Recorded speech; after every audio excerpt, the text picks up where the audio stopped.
लोकांना कधी रागावले असतील, अगर काही लेकराला बोलले असतील. लेकरं म्हणजे काय नसते असे त्या, जसं एखादं म्हणजे असतंय म्हणजे अगदी म्हणजे लहान म्हणजे खेळण्यासारखंच, अंगावर खेळण्यासारखेच लेकरं सगळे त्यांच्या बोलताली खेळायलेले नेहमीच दिसतात. आणि त्यांनी देखील समजा आपण शाळेमध्ये कुणी नाही म्हणून काही कुठली गोष्ट थांबली नाही, पाणी आणणं, ह्या सगळ्या गोष्टी म्हणजे किरकोळ गोष्टी नाही आहेत. या लक्षात, ही गोष्ट कुणीही करू शकत नाही.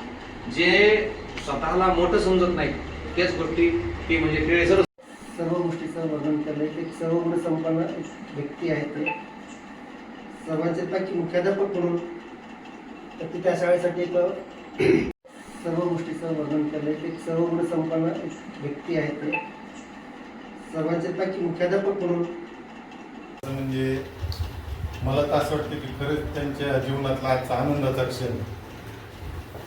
कारण जन्मल्यापासून 58 वर्ष पूर्ण होईपर्यंत त्यांनी जो काही संघर्ष केला, त्या संघर्षाला कुठेतरी बाजूला सारून आज त्यांनी आनंदाचा दिवस आज दिवसभर साजरा केला.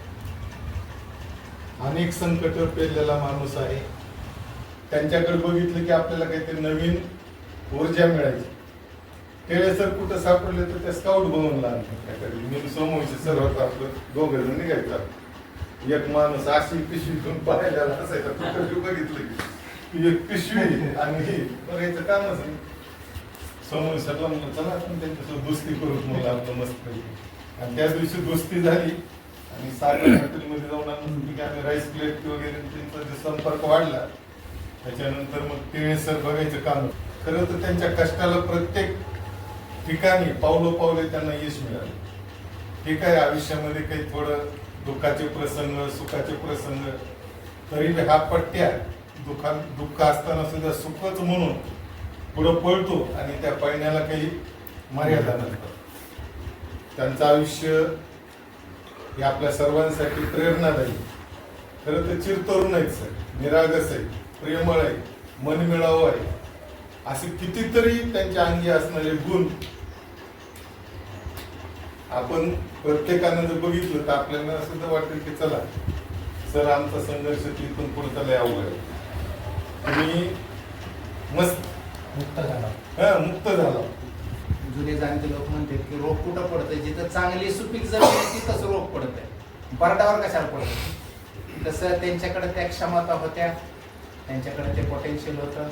त्यांनी सगळं आपलं आयुष्य कितीही संकट आले तरी यशस्वी करून दाखवले. ही सगळ्यात मोठी त्या ठिकाणी त्यांची असणारी जी काही देणगी आहे ईश्वराची, ती त्यांच्यासाठी आहे. गुरुवरून शुभेच्छा. आणि असेच हसत राहा, असेच सगळ्यांशी जोडलेले राहा. हे मुख्याध्यापक आणि माझे गेली 32-33 वर्ष सर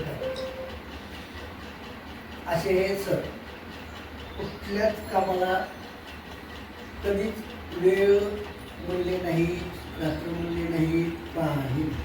मी परत एकदा केळे सरांना त्यांच्या वाढदिवसानिमित्त खूप खूप शुभेच्छा देतो. आणि त्यांच्या वाढदिवसानिमित्त, सेवापूर्तीनिमित्त आपल्या सर्वांच्या वतीने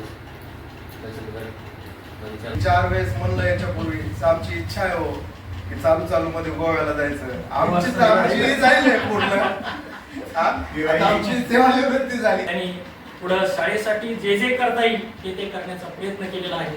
आणि म्हणून त्यांना पुढील भावी आयुष्यासाठी खूप खूप शुभेच्छा. त्यांना चांगलं उदंड आयुष्य लाभो हीच ईश्वरच्या मित्रांना खूप खूप शुभेच्छा. असं फक्त वापर करतो अगदी थोडक्यात. पण आपण सर्वांनी पाहिलेले केळे सर अगदी दुर्गम सांगितलं, अतिशय दुर्गम वाटतं. विद्यार्थी संख्या कमी, निरुत्साह कधीच नव्हता. चिराग बन के जलते रहे अंधेरों में, चिराग बन के जलते रहे अंधेरों में, दीप दिया इनका दुश्वार रहा. सर की जो जिंदगी गुजरी, जो एनिमल काम किया है, बहुत जोग्राफी के लिहाज से जगह था, पहाड़ी इलाका, दोगली इलाका था. और रोजाना सुबह उठ के गाड़ी में जाना, वापस आना, मतलब पूरी जिंदगी उन्होंने उससे गुजारी. एक दिन वैसे नहीं लगा कि वह सर नाराज है अपने काम से, खुशी से जाना, खुशी से आना. और सर के अंदर एक क्वालिटी है, सर को कोई भी काम बोले, सर बिलकुल हे काम करतो सर तुमचा घेऊन जा. एक माणूस होता, जिवलग माणूस होता, ते माणूस हाक दिली की यायचं कोणतं पण काम. त्यांनी कधी म्हणलं नाही की बाबा मी करणार नाही, माझ्याकडे होत नाही. असे लोक आपल्या सोबत असल्यामुळे आपण आपला कार्य चांगलं होतं.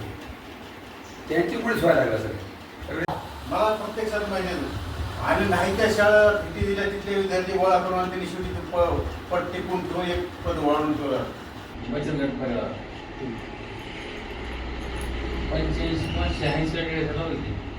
तर ते त्यावेळेला पहिली बैठक लावणारे भाग्यवान शिक्षण आहे ते आपल्या सर्वांना मिळालं लागले आणि एकमेकाला आपण जोडत गेलो. पाठीसरांचा आदर्श दिला आपल्यासाठी सर्वांसाठी. पाठीसरांचा व्यक्तिमत्व आपल्याला दुसरं कुठंच पाहायला मिळालं. एवढं त्यांच्यामध्ये म्हणजे संयम होतं की चेहऱ्यावर बघूनच ते आणि कामामध्ये वेळ हात होती की ते निगेटिव्ह काम होणार नाही, कधीच होणार नाही. खूपच म्हणजे एवढं त्यांनी योगदान दिले त्या ज्ञानामध्ये. रात्रंदिवस आपण काहीच कष्ट करत नाही.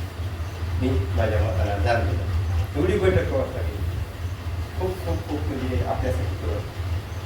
ते आमचा गावचा फुलासारखा होता, सगळा वर फुल घेतला कामाला राहिले फक्त.